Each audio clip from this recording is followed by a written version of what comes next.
Furthermore, the very attempt to define how a philosophical work is supposed to be connected with other efforts to deal with the same subject matter drags in an extraneous concern. And what is really important for the cognition of truth is obscured. The more conventional opinion gets fixated on the antithesis of truth and falsity, the more it tends to expect a given philosophical system to be either accepted or contradicted. Hence, it finds only acceptance or rejection. It does not comprehend the diversity of philosophical systems as the progressive unfolding of truth, but rather sees in it simple disagreements. The bud disappears in the bursting forth of the blossom, and one might say that the former is refuted by the latter. Similarly, when the fruit appears, the blossom is shown up in its turn as a false manifestation of the plant, and the fruit now emerges as the truth of it instead.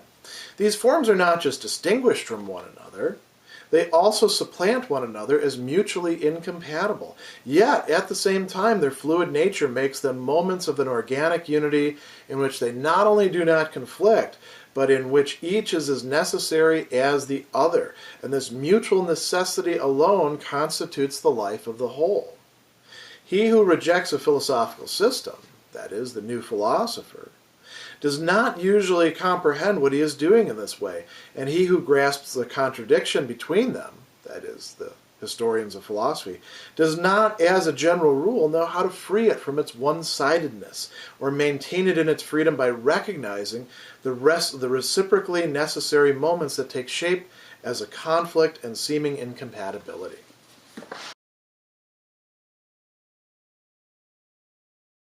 One thing that philosophers often feel compelled to do, or actually are compelled by other people to do, is to clarify where they fit into the history of philosophy up until that point.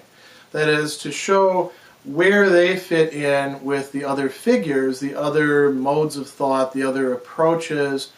And if you're contributing something new, you really need to explain not only how what you're doing is different than what other people are doing, but why anyone should listen to you, why what you're doing is advance on other people. So Hegel himself is being asked, like everybody else, to do this, and he's saying, you know, I really can't do that effectively in a preface. This is another reason why philosophy prefaces don't work quite as well as they ought to. So he says, the very attempt to define how a philosophical work is going to be connected with other efforts to deal with the same subject matter. Notice, that could be not just philosophical works, but depending on what kind of philosopher you are, that could be works in cognitive science, that could be works in linguistics, that could be works in history, that could be works in religious studies or theology. So long as you have to clarify how you differ from, are an advance upon, provide a critique of, can respond to, you know, we could go through a whole bunch of different qualifications that way. Other people who are doing the same thing, there's going to be some sort of issue here. And he says, this is an extraneous concern, and it obscures the truth. Why? Well, because conventional ways of looking at things get fixated on what he calls the antithesis. Antithesis between what? We'll talk about what an antithesis means in a moment, between truth and falsity. So let's just take one example we'll take two examples from the history of philosophy. Plato or Aristotle, which one is right? Which one is true? Which one is false? Well, about what? Well, for example, is there a form of the good out there? Plato thought that there was. Aristotle says, no, that really doesn't make sense.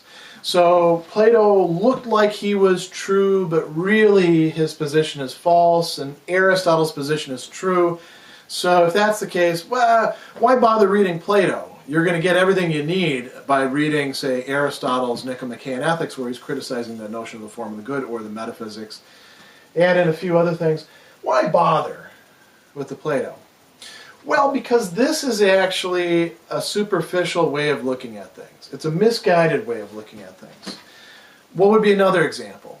Innate knowledge. Do we possess innate knowledge? The rationalists said yes, at least about certain things. The empiricists said no. One of them is right, one of them is wrong.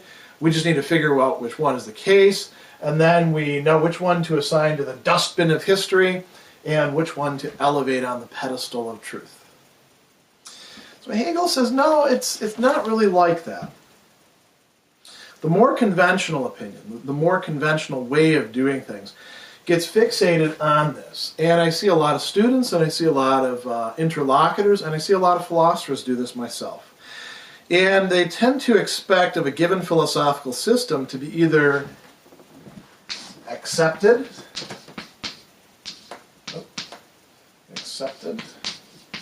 or contradicted.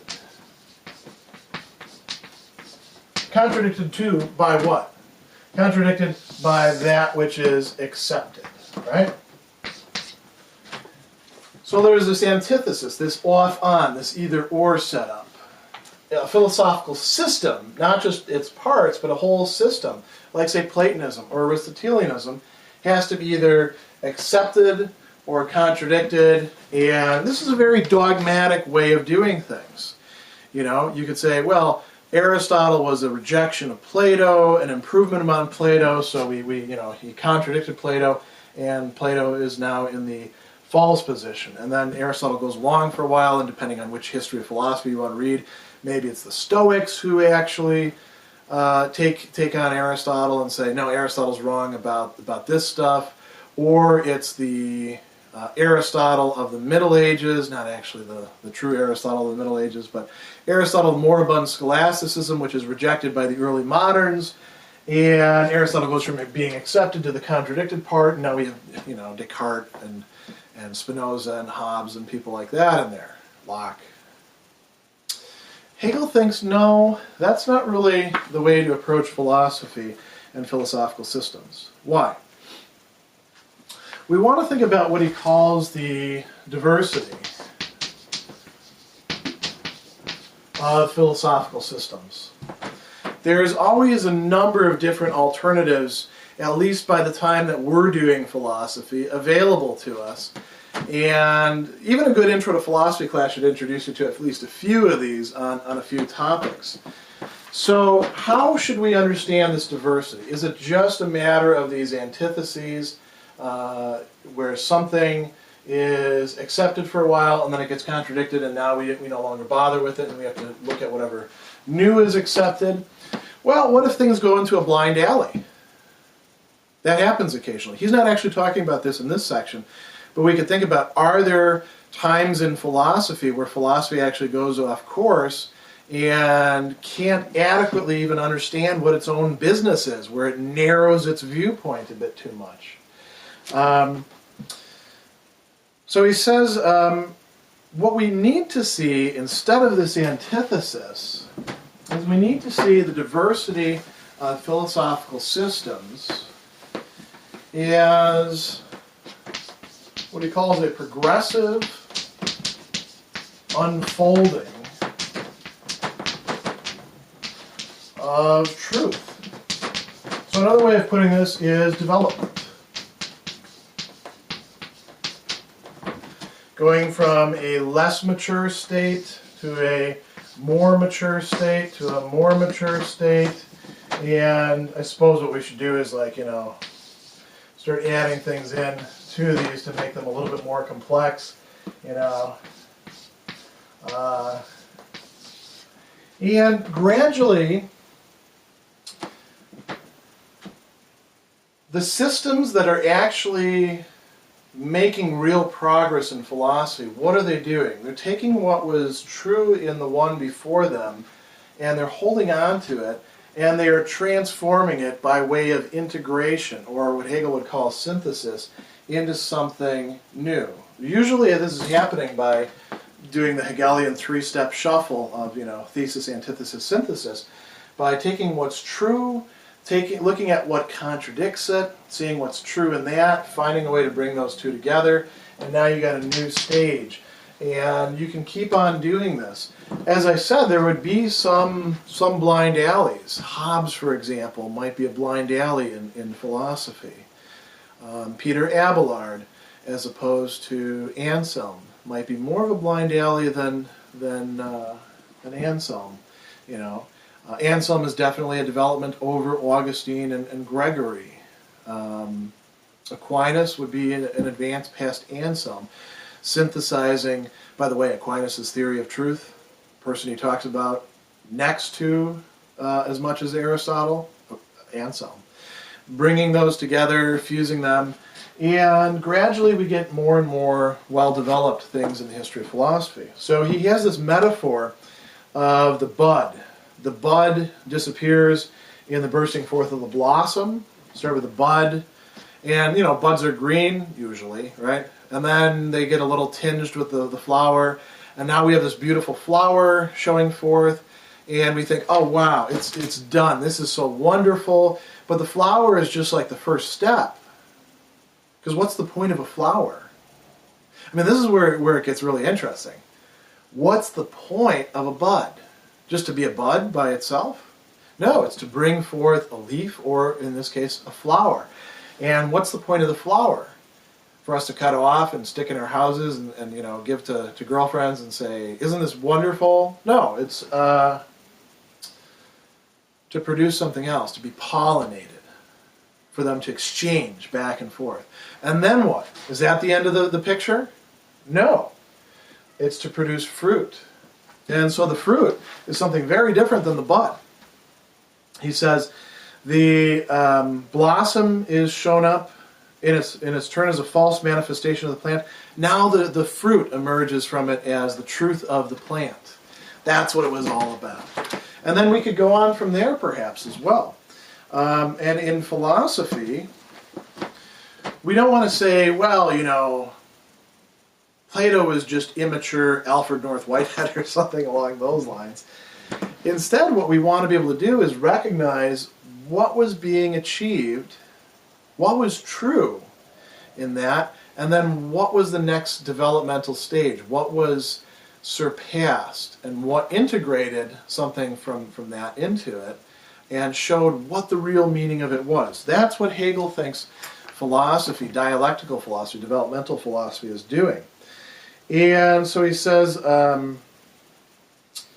there's an organic unity of the entire process in which these things don't conflict. They're not in an antithetical relationship of truth and falsity, of that which is contradicted and that which is being agreed with, but rather they're part of an organic unity in which each is, as he uses this term, necessary. The bud is necessary at that stage to lead to the flower. And you're not going to get a flower from a piece of chalk, right? You could get a flower, I suppose, from a piece of paper, but it's not a real flower, it's an origami flower. So this entire process is the necessary unfolding of truth. And he says, how do other people approach philosophy? Do they approach it in this way and see it in terms of these long-term, added-on, synthesizing developments? No, the person who rejects a philosophical system often doesn't comprehend what he's doing in this way. He just rejects it. He doesn't see what's really true in it.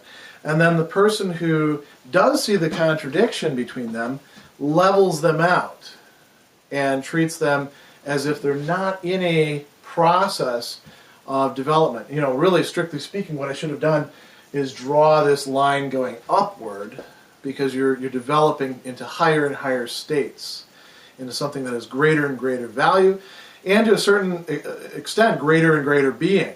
Certainly greater and greater levels of truth.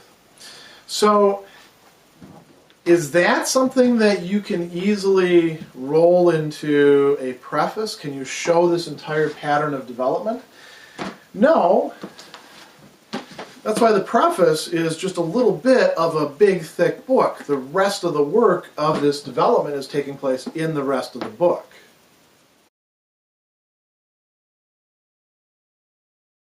Demanding and supplying these superficial explanations passes readily enough as a concern with what is essential. Where could the inner meaning of a philosophical work find fuller expression than in its aims and results? And how could these be more exactly known than by distinguishing them from everything else the age brings forth in this sphere? Yet, when this activity is taken for more than the mere beginnings of cognition, when it is allowed to pass for actual cognition, then it should be reckoned as no more than a device for evading the real issue, as a way of creating an impression of hard work and serious commitment to the problem, while actually sparing oneself both. For the real issue is not exhausted by stating it as an aim, but by carrying it out, nor is the result the actual whole, but rather the result together with the process through which it came about. The aim, by itself, is a lifeless universal, just as the guiding tendency is a mere drive that as yet lacks an actual existence, and the bare result is the corpse which has left the guiding tendency behind it. Similarly, the specific difference of a thing is rather its limit.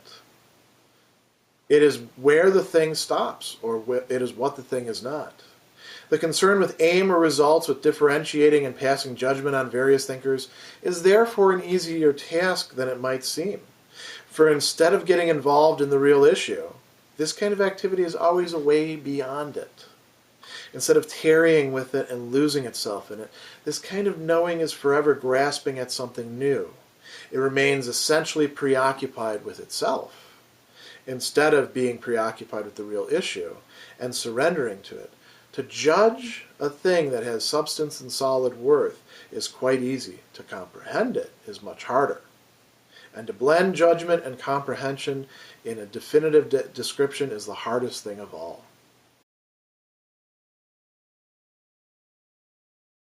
So in section 3, Hegel is going to bring in a few other important concepts, a few other important themes. And he's already been engaging in criticism of the sort of things that people want a book of philosophy to do and want the preface to do. Now he's criticizing yet another mode of this, and he's saying these people who are just putzing around think they're actually grasping the essential, what's the inner meaning of the work of philosophy. And this should be something fairly easy to articulate. So how would you do that? And he talks about a couple different things you could focus on in this section. A lot of times people will talk about their aims, their goals of what it is that they're doing, and then the results of it. And Hegel says this is not by itself going to work. There's nothing wrong with aims. There's nothing wrong with focusing on results. But these are not going to be the entirety of what he calls the real issue.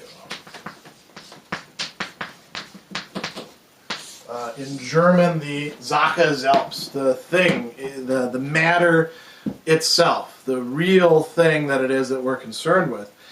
And he says that this is the idea people have. Where could the inner meaning find fuller expression than in the aims and results, in what it is that they're shooting for, in what it is that they actually do produce?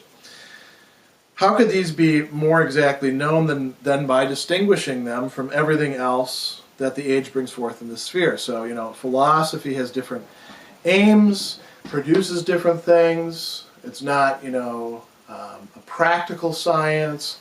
It's not like the other sciences, which each have their own subject area. These would be, ways of going about this. So he says, when the activity is taken for more than the mere beginnings of cognition, when it's allowed to pass for actual cognition, then it's evading the thing in itself. Because activity has to be engaging with the real thing, the real issue, the real phenomena that it is that we want to study. And we're going to see him talking about this in just a moment. First, I want to hit on some of the things that he says about aims and results, and also what he calls the guiding tendency. He says, by stating the real issue as an aim. So, for example, if I'm interested in, as he's going to talk about later on, power relations, the relationship between master and slave, or employee and employer, under capitalism, or things like that, that's the real issue. And it's not going to be exhausted by just talking about what my goals are and by achieving certain results in the study. My work may or may not be adequate to what it is that I'm trying to investigate. Here's one hint, too, by the way, about this adequacy thing. One thing that will make it more adequate is when I take into account my own embroilment in that real issue, when I don't regard it as something purely external and outside of myself, when I don't pretend to a kind of objectivity that rules out the importance of subjectivity. But that's for later on. So he says, the real issue is not exhausted by stating it as an aim. I want to study power relations. Stating you're going to study power relations, that's not the same thing as actually doing it. And in philosophy, as opposed to some other fields where it's harder to get away with BSing people with this sort of stuff, there are many papers and even many books where somebody says, I'm going to treat this topic exhaustively and I will cover everything and give you a whole new viewpoint on it. And you read through it and you're like, man, that was a waste of my time. I didn't actually learn anything because there wasn't anything new to learn there. So merely saying that you're going to do something is not the same thing as actually doing it. It's not the same thing as engaging with what it is that you're supposed to be coming to understand. Nor is the result the actual whole. The results are more real in a certain respect than goals are, but the result is only what it is because of all the rest of this. So if the result doesn't somehow contain that or retain its relationship to that, and remember we're talking about the world of thought here, then the result actually loses what it was the result of. So think, for example, of histories of philosophy that just tell you what people thought, and maybe a little bit about their arguments about why they thought that, but really contain nothing of the mind of Descartes, or the mind of Spinoza, or the mind of Schopenhauer. That's what differentiates a good history of philosophy from a bad history of philosophy, by the way. Philosophers are not just reducible to a set of propositions expressed in their works. There are human minds. And the result has its value because of the activity that goes into it. So like he says, the aim by itself is a lifeless universal, just as the guiding tendency is a mere drive that as yet lacks an actual existence. The bare result, a beautiful line, is a corpse, which has left the guiding tendency behind. The drive, what it was that made you want to get into that in the first place. So then he goes and starts talking about the specific difference of a thing and what differentiates that thing from something else. So he says, this concern with aim or results, with differentiating and passing judgment, is an easier task than might seem. When we're looking at the history of philosophy, it's very easy to start classifying people. Oh, these are the empiricists. And empiricists, we all know, must think that everything comes from experience directly. Well, no. As a matter of fact, Locke thinks that there is an inner sense.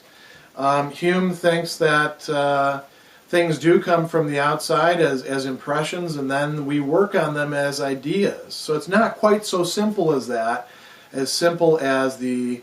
I don't want to say Wikipedia because Wikipedia's gotten a lot better, but the SparkNotes versions of things. So, what should we be doing? He says, instead of getting involved in the real issue, this sort of activity is always like shooting beyond it. Instead of actually hunkering down and sticking with it and persevering. These are not the terms Hegel's using, but they're pretty darn close in meaning to what he talks about tarrying. That means, that tarrying is a little bit more of a leisured word. That means actually like sticking around and seeing what happens. Not saying, oh, you got an appointment, got to take off, sorry, I'll read the memo that'll tell me all about what it is that we're talking about here, or just give me the outline. No, you tarry with it. If you really want to know, well, think about this. If we really want to know what Hegel is talking about, we don't say, look, we're going to do a set of lectures on Hegel. It's going to be 20 hours, and we'll pack in these topics. And if we don't get to other stuff, no big deal. We're going to get to the most essential bits of it. No, if you really want to fully understand a philosopher, you have to actually hang around with them. You have to linger. You have to engage in the kind of dialogue that becomes possible when they become a companion to you. Some better companions than other. I mean, reading Jeremy Bentham is kind of dry and dull stuff, and sometimes that's the way with Kant too. Reading Descartes is always a hell of a lot of fun, and but you might actually get more out of reading. Well, you won't get more out of reading Bentham or Kant than Descartes, but they're all pretty much on the same level, I would say. And it goes the same for Hegel as well. If our work in doing philosophy is the activity of thought, and we're trying to make sense out of reality, we don't want to shoot past it. We want to actually spend the amount of time that it requires. What this reminds me of actually is when students will ask me, how much time should I be studying for this class? Or how long should the paper be? And before I started giving them more prescriptive guidelines, I would say, well, the paper needs to be as long as it needs to be to actually adequately treat the subject. And of course that would bother them because they would say, well, I have no idea how long that is. And obviously, Dr. Sadler, you don't either, because you can't tell me in my case. And I'd say, well, start writing and then find out. That's what Hegel is calling here tarrying. Tarrying with the real stuff, die Sachen selbst, and seeing what the phenomena actually reveals to us.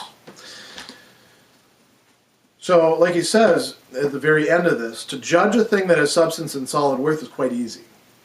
It impinges itself upon you. To comprehend it is much harder. What are you doing when you comprehend? Think of it as wrapping. When we have this metaphor, I need to wrap my mind around something. Imagine that your mind is an articulate organ and it can wrap itself with all these tendrils around the thing that you're studying, and that thing probably has got some tendrils of its own that are going to sort of get tangled up with your mind. That's what comprehension is.